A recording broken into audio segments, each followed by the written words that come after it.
Gunplay. Yo. Yo, Envy on the phone. Yo, Envy. Play, what up, bro? What's up, man? How's everything with you? I'm blessed beyond belief, man. Everything is good, man. Why you talking crazy, man? Talk crazy about who? About me, my brother. What I had to do with anything, man, and my wife posting a GoFundMe, man. What that my baby was sick, man. She had a heart defect, my brother. Why has nothing to do with cars? You know I'll slap the shit out you, boy. I wasn't talking about your baby's Nah, you was Envy. I I'll slap the Envy for real. Envy for real. You know I'll slap the shit out of you, right? For that, you know that, right? Gunplay, we ain't doing all that. No. I want to be clear. I want to be clear here. You know I would slap the shit out of you about that, right?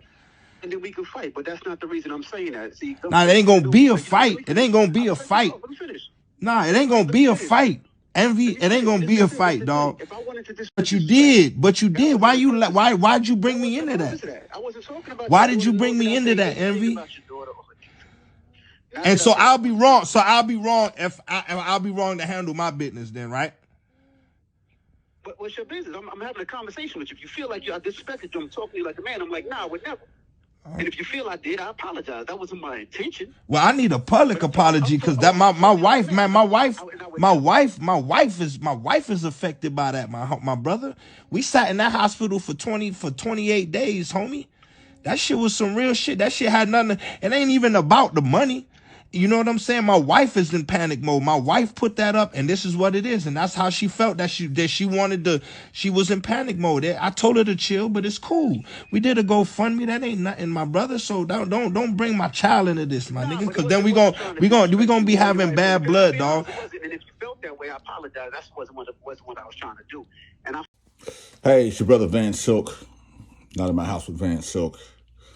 Had to clean myself up a little bit. Rise and shine. The game is on tonight, baby.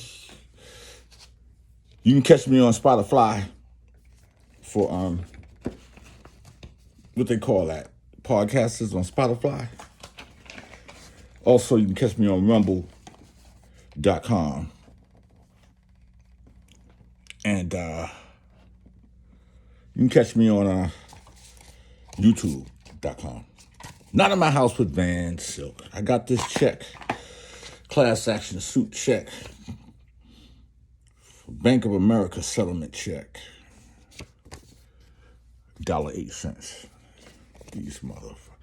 Okay, let's talk about this. You heard the audio from Gunplay.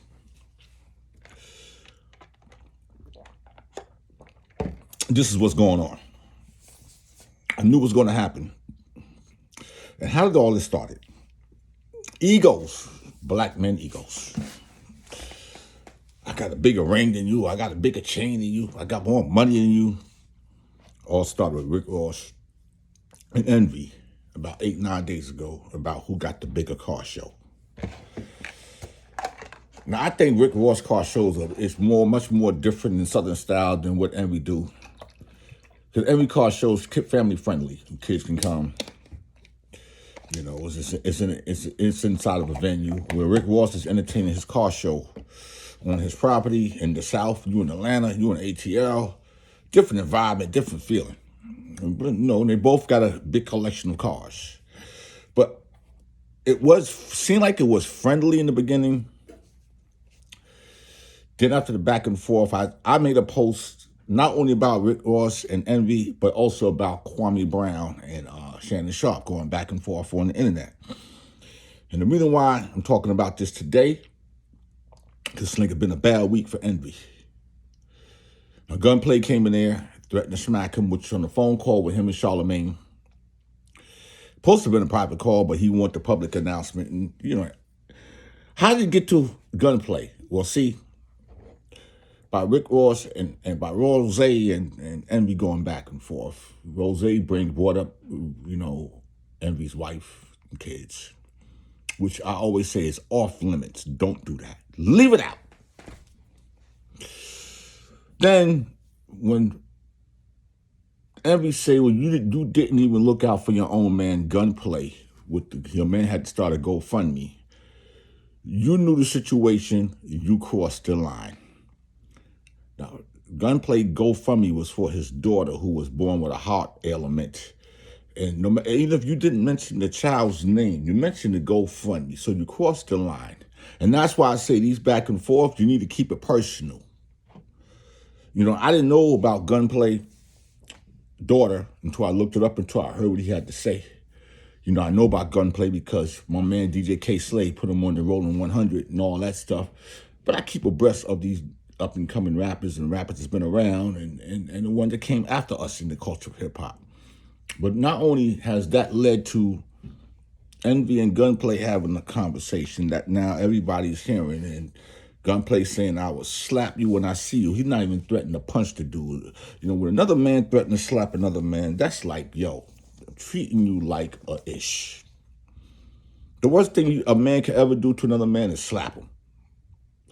And Envy said, no, we'll fight. It won't be no fight, he said. At the end of the day, y'all heard the audio. And I really don't advocate this type of stuff on social media, but it has to stop.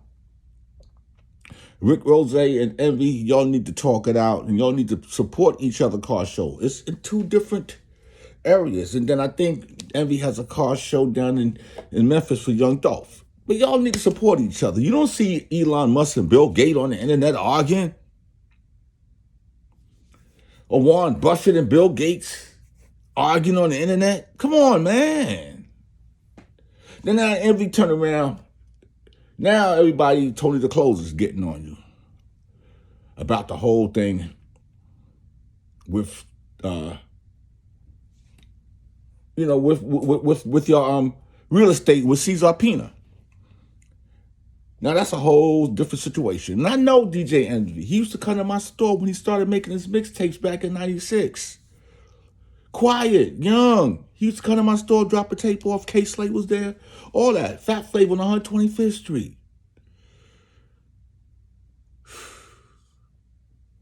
You know, sometimes the people you hang around with, a cosign can get you in trouble. Listen to what Tony the Closer and Envy was talking about, and I'll be right back.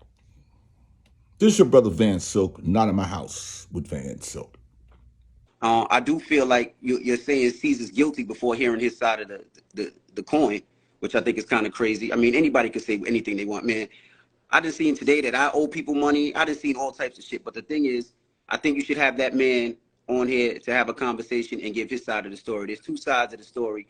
Well, there's actually three sides of the story, right? His side, and then what's the truth. And I think before somebody starts saying that somebody owes somebody money or somebody doing something wrong and making an accusation and an accusation, I think you need to have him on there and clear his own name up. Well, I think that's fair, but I also I tried to call you today with him on the phone, and you said you were clearly busy. So he's not. But you know we talk more. Don't try to flip the narrative on me because that's bullshit. And then did I not call you? I'm gonna really swing it because like I've been being nice and I've been trying to. You don't have to be nice. Did I not call you this morning? Tony, did I not call you? You said I called you 30 minutes.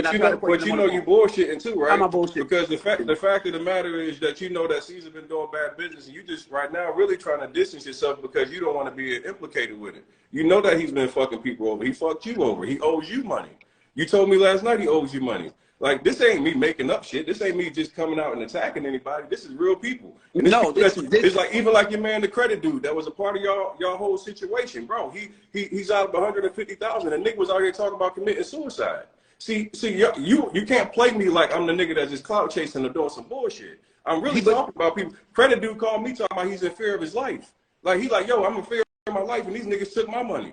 I got 7 or 8 DMs of people that's $400,000 or $500,000, bro. Last night on the phone, you told me, yo, this nigga owe me over $500,000. Don't do me now. You gonna try to get online and make me look like shit because then I'm gonna come back with it. I'm back. Van Silk, not in my house. And like I was saying earlier, how did all this started? How all this happened? You heard with Tony the Closer, who's been investigating this whole Envy and Ceasar in New Jersey, flipping or whatever the name of their real estate company. I'm not trying to get too much involved in it, but I'm going to say this. Knowing of Envy from his demeanor, I don't think Envy, hold on, let me get this right. I don't think he was totally involved. He might have had some knowing. I don't think he accepted any of the cash. But at the end of the day, you co-signed it. Nobody was going to give Ceasar no money. They gave it because of you. We all know that. You know that. We all know that. The people know that. But the whole thing comes down to it's been a bad week for Envy. And what I think, I don't know what's next, what iHeartRadio's going to do. I don't know if iHeartRadio could get sued behind this because there's been several times Ceasar was on The Breakfast Club. And that's why it's not important to co-sign people, especially when you're in this business. And you're not hands-on in what's going on in the business. Like, quite sure if Envy might have been more hands-on, I think a lot of this wouldn't have happened because now it's starting to look like a Ponzi scheme. Everybody's talking about it. But I'm the type of person like to wait and sit back and say, hey, you're innocent until proven guilty. You're not guilty until you're proven innocent. In this case right here, we're dealing with the streets basically. So their mentality is totally different than anybody else that might want to be talking about, oh, I'm corporate America. You know, and I hope this turns out well. I hope that all this back and forth can really stop. Because this is not what social media is supposed to be about unless y'all plan something, you know, to push a product or sell a product. You know, it's too much ninja stuff going on. Back and forth is what everybody is waiting for, what everybody is looking for. I don't get it. I don't get it. All I can say is, man, let's all have the brotherhood. Let's move forward. Let's try to keep more positive stuff going on and keep the negative stuff, man. You got a person's number, pick up the phone and call that person. We don't need to know everything that's going on. Set it off. It's your brother Van Silk. Subscribe to my YouTube channel, Not in My House with Van Silk. Subscribe to my Rumble channel, Not in My House with Van Silk. And I'm also on Spotify, Not in My House with Van Silk. I have a lot of content. I push different things different way. I'm trying to be like y'all guys. I'm trying to be big time like y'all guys. I'm trying to be like y'all. I'm trying to be like y'all. Matter of fact, you know what, man? I'm going to stop wearing these shades, man. I think it might be time to flip some of these shades around. Let's see how this look over here. You know what I'm saying? Okay, everybody. Y'all have a great Memorial Day. I don't know what else I might come back with. Who knows what's out here in the cyber world? I rock these. Okay, Envy, my brother. Hope you get out this week, man. Hold your head, baby boy.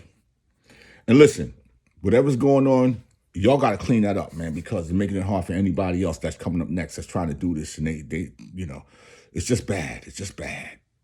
Okay? It's your brother Van Silk, Not in My House. Gotta go.